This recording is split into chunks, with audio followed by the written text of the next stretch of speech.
Covering the world tonight, war could soon return to Gaza. The fragile peace plan has been in place for about a week, but today Israel says Hamas violated a ceasefire. Israel launched those strikes after they say 2 of their soldiers were killed by Hamas. Israel announced they were halting aid into Gaza until further notice. In addition to aid, the peace plan called for the release of all Israeli hostages and Palestinian prisoners, which did happen last week. In Denver tonight, hundreds of people honored that release of those hostages by gathering at a local temple. Attendees tell your reporter Sarah Horbakowitz, while there is happiness and hope, there is still great sadness. It was an emotional night at Temple Emmanuel as hundreds of people in the Jewish and Israeli communities came together to acknowledge the Israeli hostages that were released last week. It was a moment of prayer and coming together as people hope for progress. Tonight, they had just an opening, a beginning of a walk toward hope. On Sunday night in Denver, a service at Temple Emmanuel celebrating these hugs in Israel.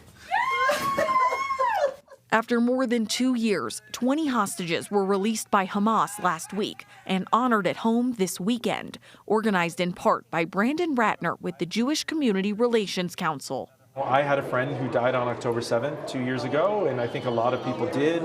And certainly everybody has been so affected by the news, the horror, the rise in anti-Semitism, you name it, that this does feel like an exhale for our community. The release is a hopeful sign of peace for many, including Omer Shahar, who's been pushing for this through Run for Their Lives for about 100 weeks.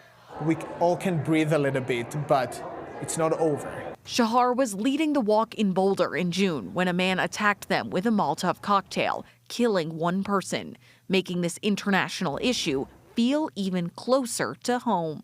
Right after the attack, it was something that I had to comprehend how in such a peaceful place, Boulder, our home, how something like that happened. But also we keep walking for the hostages. Now joining hundreds in the local community to honor progress. This is the community and everyone wants to take part of it, and I think it's beautiful. A community Ratner says still acknowledges the war isn't over and extends beyond those in Israel. Something that we've said this entire time is that our hearts need to be big enough for the pain and suffering of all people, whether those people are Jewish or Arab or Muslim or Christian or Gazan or Israeli. Now coming together in prayer and hoping for peace. We are celebrating peace, the return of loved ones, and hoping for a future where nobody will have to endure this kind of violence again. Heightened security was also present throughout the evening. And while Run for Their Lives Boulder says they don't plan to have walks every week now, they still plan to do community events moving forward. Reporting in Denver, Sarah Horbakowitz covering Colorado First.